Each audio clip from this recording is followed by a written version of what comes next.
ದಕ್ಷಿಣ ಕನ್ನಡ ಜಿಲ್ಲೆ ಭಾರತೀಯ ಜನತಾ ಪಕ್ಷದ ಆಡುಂಬಲ ಅಂತ ಹೇಳ್ತೇವೆ.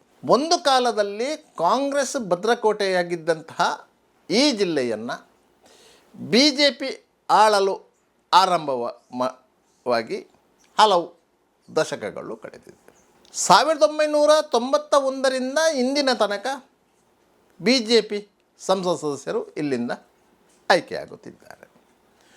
1983ರಲ್ಲಿ ಬಿ ಜೆ ಪಿಯ 5 ಮಂದಿ ಶಾಸಕರು ಇಲ್ಲಿಂದ ಆಯ್ಕೆಯಾಗಿದ್ದರು. ತದನಂತರ ಬಿ ಜೆ ಪಿಯ ಶಾಸಕರು ಆಯ್ಕೆಯಾಗಿದ್ದಾರೆ. ಇತ್ತೀಚಿನ ಚುನಾವಣೆಗಳಲ್ಲಿ ಉಭಯ ಜಿಲ್ಲೆಗಳಲ್ಲಿ ಅಂದರೆ ಉಡುಪಿ ಮತ್ತು ದಕ್ಷಿಣ ಕನ್ನಡ ಜಿಲ್ಲೆಯಲ್ಲಿ ಬಿ ಜೆ ಪಿ ಪಾರಮ್ಯವನ್ನು ಮೆರೆದಿದೆ. ಮಂಗಳೂರು ಕ್ಷೇತ್ರವನ್ನು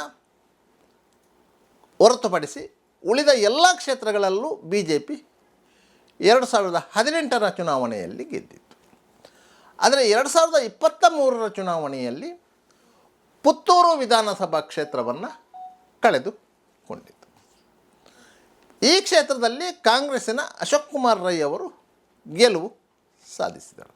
ಇದಕ್ಕೆ ಕಾರಣವಾದದ್ದು ಬಿ ಜೆ ಪಿಯ ಒಳಗಿನ ಆಂತರಿಕ ಭಿನ್ನಮತ. ಸಂಘ ಪರಿವಾರದ ಸಂಘಟನೆಯಲ್ಲಿ ತೊಡಗಿಸಿಕೊಂಡಿದ್ದಂತಹ ಅರುಣಕುಮಾರ್ ಪುತ್ತಿಲ ಅವರಿಗೆ ಟಿಕೆಟು ನಿರಾಕರಣೆಯಾಗಿ ಅವರು ಸ್ವತಂತ್ರವಾಗಿ ಸ್ಪರ್ಧೆ ಮಾಡಿ ಕಾಂಗ್ರೆಸ್ ಅಭ್ಯರ್ಥಿ ಅಶೋಕ್ ಕುಮಾರ್ ರೈ ಅವರಿಗೆ ತೀವ್ರ ಪೈಪೋಟಿ ನೀಡಿ ಸುಮಾರು 4,500 ಮತಗಳ ಅಂತರದಿಂದ ಸೋಲನ್ನು ಅನುಭವಿಸಿದರು. ಭಾರತೀಯ ಜನತಾ ಪಕ್ಷದ ಆಶಾ ತಿಮ್ಮಪ್ಪ ಗೌಡ 34,000 ಮತಗಳನ್ನು ಪಡೆದು 3ನೇ ಸ್ಥಾನದಲ್ಲಿದ್ದರು. ಇನ್ನೂ 2 ವರ್ಷ ಕಳೆದರೆ ಮತ್ತೆ ವಿಧಾನಸಭಾ ಚುನಾವಣೆ ಬರಲಿದೆ. ಕಳೆದ ವಿಧಾನಸಭಾ ಚುನಾವಣೆಯಲ್ಲಿ ಕಳೆದುಕೊಂಡಿದ್ದಂತಹ ಪುತ್ತೂರು ಕ್ಷೇತ್ರವನ್ನು ಮತ್ತೆ ಕೈವಶ ಮಾಡಿಕೊಳ್ಳಲು ಬಿ ಜೆ ಪಿ ರಣತಂತ್ರ ಎಣೆಯುತ್ತಿದೆ ಎನ್ನುವಂತಹ ಮಾತುಗಳು ಕೇಳಿ ಬರ್ತಾ ಇದೆ. ಅರುಣಕುಮಾರ್ ಪುತ್ತಿಲ ಅವರನ್ನು ಬಿ ಜೆ ಪಿಗೆ ಸೇರ್ಪಡೆ ಮಾಡಲಾಗಿದ್ದರೂ ಸಹ ಅವರಿಗೆ ಸೂಕ್ತ ಸ್ಥಾನಮಾನ ನೀಡಲಾಗಿಲ್ಲ ಎನ್ನುವಂಥ ಕೊರಗು ಅವರ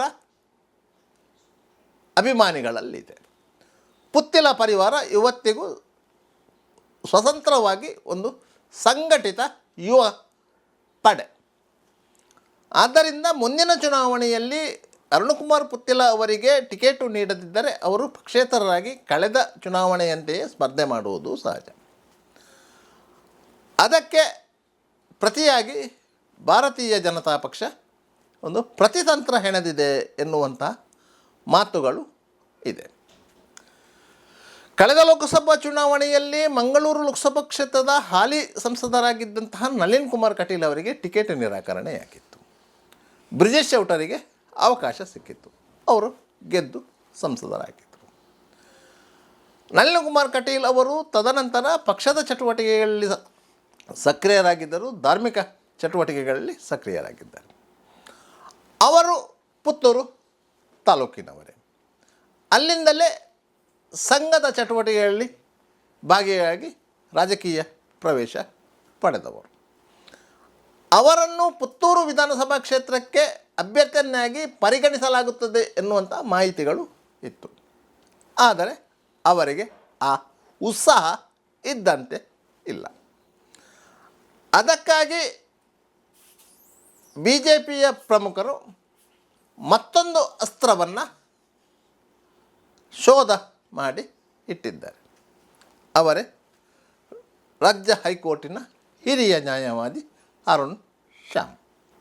ವಿಟ್ಲ ಮೂಲದ ಅರುಣ್ ಶ್ಯಾಮ್ ಅವರು ಈವರೆಗೆ ರಾಜಕೀಯ ಚಟುವಟಿಕೆಗಳಲ್ಲಿ ಭಾಗಿಯಾದಂತಹ ನಿದರ್ಶನಗಳು ಇಲ್ಲ. ಅವರು ಬೆಂಗಳೂರಲ್ಲಿ ಹೈಕೋರ್ಟಲ್ಲಿ ವಕಾಲತು ನಡೆಸ್ತಾ ಇದ್ದಾರೆ. ಸುಪ್ರೀಂ ಕೋರ್ಟ್ನ ಎಡಿಷನಲ್ ಸಾಲಿಸಿಟರ್ ಆಗಿರುವಂತಹ ಕೆ ಎಂ ನಟರಾಜ್ ಅವರ ಶಿಷ್ಯ. ನಟರಾಜ್ ಅವರು ದೆಹಲಿ ಸೇರಿಕೊಂಡ ಮೇಲೆ ಅವರ ಶಿಷ್ಯರಾಗಿ ಪುತ್ತೂರು ಭಾಗದ ಬಹುತೇಕ ಹಿಂದೂ ಕಾರ್ಯಕರ್ತರ ಮೇಲೆ ಹೂಡಲಾಗಿದ್ದಂತಹ ಮೊಕದ್ದಮೆಗಳನ್ನು ಹೈಕೋರ್ಟಲ್ಲಿ ಸಮರ್ಥವಾಗಿ ವಾದ ಮಾಡಿ ಕಾರ್ಯಕರ್ತರಿಗೆ ಒಂದು ಉತ್ಸಾಹ ತುಂಬಿದವರು. ರಾಜ್ಯದಾದ್ಯಂತ ಹಿಂದೂ ಕಾರ್ಯಕರ್ತರಿಗೆ ಹೈಕೋರ್ಟಿನಲ್ಲಿ ಉಚಿತವಾಗಿ ವಕಾಲತ್ತು ಮಾಡುವ ಮೂಲಕ ಅವರು ಹೆಸರು ಪಡೆದಿದ್ದಾರೆ. ಪುತ್ತೂರು ವಿಧಾನಸಭಾ ಕ್ಷೇತ್ರಕ್ಕೆ ಒಳಪಟ್ಟಂತಹ ಗ್ರಾಮದ ವ್ಯಕ್ತಿಯಾಗಿ ಅರುಣ್ ಶ್ಯಾಮ್ ಅವರನ್ನು ಮುಂದಿನ ವಿಧಾನಸಭಾ ಚುನಾವಣೆಯಲ್ಲಿ ಪುತ್ತೂರು ಕ್ಷೇತ್ರದ ಅಭ್ಯರ್ಥಿಯನ್ನಾಗಿಸುವಂತಹ ಪ್ರಯತ್ನಗಳು ನಡೆಯುತ್ತಿದೆ ಎನ್ನುವುದಕ್ಕೆ ಕೆಲವು ದಿನಗಳ ಹಿಂದೆ ನಡೆದಂತಹ ಭಾರತೀಯ ಜನತಾ ಪಕ್ಷದ ಪ್ರದಕ್ಷಿಣ ಶಿಬಿರದಲ್ಲಿ ಅವರ ಉಪಸ್ಥಿತಿ. ಪ್ರಧಾನಿ ಮೋದಿಯವರು ಬೆಂಗಳೂರಿಗೆ ಬಂದ ಸಂದರ್ಭದಲ್ಲಿ ರಾಜ್ಯ BJP ಅಧ್ಯಕ್ಷ ವಿಜೇಂದ್ರ ಅವರೊಂದಿಗೆ ಪ್ರಧಾನಿಯವರನ್ನು ಸ್ವಾಗತಿಸುವ ಮುಂಚೂಣಿಯಲ್ಲಿ ಅರುಣ್ ಶ್ಯಾಮ್ ಅವರು ಇದ್ದರು. ಇದು ಅರುಣ್ ಶ್ಯಾಮ್ ಅವರನ್ನು ರಾಜಕೀಯಕ್ಕೆ ಇಳಿಸುವ ಪೂರ್ವಭಾವಿ ಸೂಚನೆ ಎನ್ನುವುದು ಸ್ಪಷ್ಟವಾಗುತ್ತಿದೆ. ಭಾರತೀಯ ಜನತಾ ಪಕ್ಷದಿಂದ ಅರುಣ್ ಶ್ಯಾಮ್ ಅವರು ಅಭ್ಯರ್ಥಿಯಾದರೆ ಅರುಣಕುಮಾರ್ ಪುತ್ತಿಲ ಅವರ ಬಂಡಾಯ ಇರ್ತದ ಇಲ್ಲವ ಎನ್ನುವಂತಹ ಪ್ರಶ್ನೆ ಮೂಡ್ತದೆ. ಅರುಣ್ ಪುತ್ತಿಲ ಅವರ ಮೇಲೆ ಈ ಹಿಂದೆ ಕೆಲವೊಂದು ಪ್ರಕರಣಗಳು ದಾಖಲಾದ ಸಂದರ್ಭದಲ್ಲಿ ಅವರ ಪರವಾಗಿ ವಾದ ಮಾಡಿದವರು ಅರುಣ್ ಶ್ಯಾಮ್ ಅವರು. ಅವರಿಬ್ಬರು ಒಳ್ಳೆಯ ಸ್ನೇಹಿತರು ಹೌದು, ಒಂದೇ ಸಮುದಾಯಕ್ಕೆ ಸೇರಿದವರು. ಅವರ ಮಧ್ಯೆ ಯಾವುದೇ ಭಿನ್ನಾಭಿಪ್ರಾಯ ಇಲ್ಲ, ರಾಜಕೀಯವಾಗಿಯೂ ಸಂಘರ್ಷಗಳಿಲ್ಲ.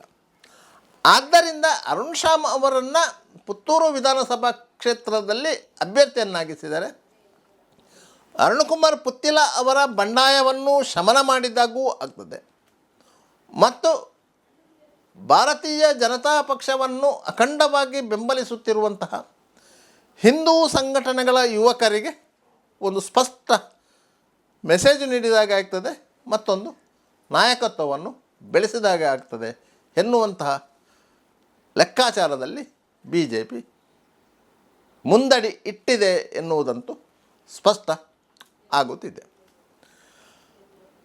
ಹಾಗೆ ನೋಡಿದರೆ ಪುತ್ತೂರು ವಿಧಾನಸಭಾ ಕ್ಷೇತ್ರದ ಹಾಲಿ ಕಾಂಗ್ರೆಸ್ ಶಾಸಕ ಅಶೋಕ್ ಕುಮಾರ್ ರೈ ಅವರು ಸಹ BJPಯಲ್ಲಿ ಇದ್ದವರು. ಸಂಘ ಪರಿವಾರದೊಂದಿಗೆ ಒಳ್ಳೆಯ ಸಖ್ಯದಿಂದ ಇದ್ದವರು. ಕಳೆದ ವಿಧಾನಸಭಾ ಚುನಾವಣೆಯ ಸಂದರ್ಭದಲ್ಲಿ ಅವರಿಗೆ ಟಿಕೆಟು ದೊರಕುವುದಿಲ್ಲ ಎನ್ನುವುದು ಖಚಿತವಾದ ನಂತರವಷ್ಟೇ ಅವರು KPCC ಅಧ್ಯಕ್ಷ DK ಶಿವಕುಮಾರ್ ಅವರ ಮನವೊಲಿಸಿ ಪಕ್ಷಕ್ಕೆ ಸೇರ್ಪಡೆಯಾಗಿ ಕಾಂಗ್ರೆಸ್ ಅಭ್ಯರ್ಥಿಯಾಗಿ ಸ್ಪರ್ಧೆ ಮಾಡಿದರು. ಸ್ಥಳೀಯ ಕಾಂಗ್ರೆಸ್ಸಿಗರು ಅದಕ್ಕೆ ವಿರೋಧವನ್ನು ವ್ಯಕ್ತಪಡಿಸಿದರು. ಆದರೆ ಅಶೋಕ್ ಕುಮಾರ್ ರೈ ಅವರು ಅವರೆಲ್ಲರನ್ನೂ ಸಂಭಾಳಿಸಿಕೊಂಡು ಅಭ್ಯರ್ಥಿಯಾದರು, ಗೆಲುವು ಸಾಧಿಸಿದರು. ಶಾಸಕರಾದ ನಂತರ ಅಶೋಕ್ ಕುಮಾರ್ ರೈ ಅವರು ಪುತ್ತೂರನ್ನು ಸಮಗ್ರ ಅಭಿವೃದ್ಧಿಪಡಿಸುವ ನಿಟ್ಟಿನಲ್ಲಿ ಮಹತ್ವದ ಕೆಲಸ ಕಾರ್ಯಗಳನ್ನು ಮಾಡಿದ್ದಾರೆ. ಪುತ್ತೂರಿಗೆ ಮೆಡಿಕಲ್ ಕಾಲೇಜನ್ನು ಮಂಜೂರು ಮಾಡಿಸಿದ್ದಾರೆ. ಅದಕ್ಕೆ ಜಾಗವನ್ನು ಎಕ್ವೈರ್ ಮಾಡಿಸಿದ್ದಾರೆ. ಪ್ರಾಥಮಿಕವಾಗಿ ಸರ್ಕಾರದಿಂದ ಅನುದಾನವು ಲಭ್ಯವಾಗಿದೆ. ಪುತ್ತೂರು ನಗರ ಸಂಪೂರ್ಣವಾಗಿ ಅಭಿವೃದ್ಧಿಗೊಳ್ತಾ ಇದೆ. ಗ್ರಾಮಾಂತರ ಪ್ರದೇಶಗಳಲ್ಲೂ ಸಹ ಅಶೋಕ್ ಕುಮಾರ್ ರೈ ಅವರು ವಿವಿಧ ಅಭಿವೃದ್ಧಿ ಕಾಮಗಾರಿಗಳನ್ನು ಮಾಡಿದ್ದಾರೆ. ವರ್ಷಕ್ಕೊಮ್ಮೆ ಅವರು ನಡೆಸುವಂತಹ ಕಾರ್ಯಕ್ರಮಗಳು ಜನರನ್ನು ಆಕರ್ಷಿಸಿದೆ. ಅದು ಅವರು ಶಾಸಕರಾಗುವ ಮೊದಲೂ ನಡೆಸ್ತಾ ಇದ್ದರು, ತದನಂತರವೂ ನಡೆಸಿಕೊಂಡು ಬಂದಿದ್ದಾರೆ. ರಿಯಲ್ ಎಸ್ಟೇಟು ವ್ಯವಹಾರ ನಡೆಸುತ್ತಿರುವಂತಹ ಅಶೋಕ್ ಕುಮಾರ್ ರೈ ಅವರು ತನ್ನ ವ್ಯವಹಾರವನ್ನು ಬದಿಗಿರಿಸಿ ಜನಸೇವೆಯೇ ಮುಖ್ಯ ಎನ್ನುವ ನಿಟ್ಟಿನಲ್ಲಿ ಕೆಲಸ ಮಾಡ್ತಾ ಇದ್ದಾರೆ. ಇತ್ತೀಚೆಗೆ ನಡೆದಂತಹ ಪುತ್ತೂರು ಮಹಾಲಿಂಗೇಶ್ವರ ದೇವಸ್ಥಾನದ ಬ್ರಹ್ಮಕಲಶೋತ್ಸವ ಸಂದರ್ಭದಲ್ಲಿ ದೇವಸ್ಥಾನವನ್ನು ಅಭೂತಪೂರ್ವವಾಗಿ ಅಭಿವೃದ್ಧಿಪಡಿಸುವಲ್ಲಿ ಅವರ ಪಾತ್ರ ಮಹತ್ವದ್ದು. ಆದ್ದರಿಂದ ಪುತ್ತೂರಿನ ಜನರು ಅಶೋಕ್ ಕುಮಾರ್ ರೈ ಅವರ ವೇಗವನ್ನು ನೋಡಿದ್ದಾರೆ, ಅಭಿವೃದ್ಧಿ ಕಾರ್ಯಗಳನ್ನೂ ನೋಡಿದ್ದಾರೆ. ಪಕ್ಷಾತೀತವಾಗಿ ಅವರಿಗೆ ಜನಬೆಂಬಲವೂ ವ್ಯಕ್ತವಾಗುತ್ತಿದೆ. ಅಂತಹ ಅಶೋಕ್ ಕುಮಾರ್ ರೈ ಅವರನ್ನು ಕಟ್ಟಿ ಹಾಕಲು ಬಿ ಜೆ ಪಿ ಈಗ ಅರುಣ್ ಶ್ಯಾಮ್ ಅಂತಹ ಯಶಸ್ವಿ ನ್ಯಾಯವಾದಿಯನ್ನು ಮತ್ತು ಹಿಂದೂ ಪರ ಸಂಘಟನೆಗಳ ಯುವಕರ ಪಾಲಿಗೆ ಸಂಜೀವಿನಿ ಆಗಿರುವ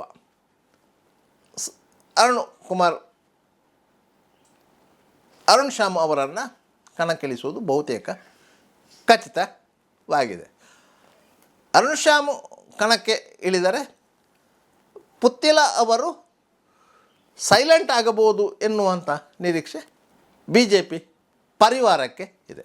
ಇಲ್ಲದಿದ್ದಲ್ಲಿ ಮತ್ತೆ ಕಳೆದ ಬಾರಿಯ ಟಗಫರ್ ನಡೆಯಲಿದೆ.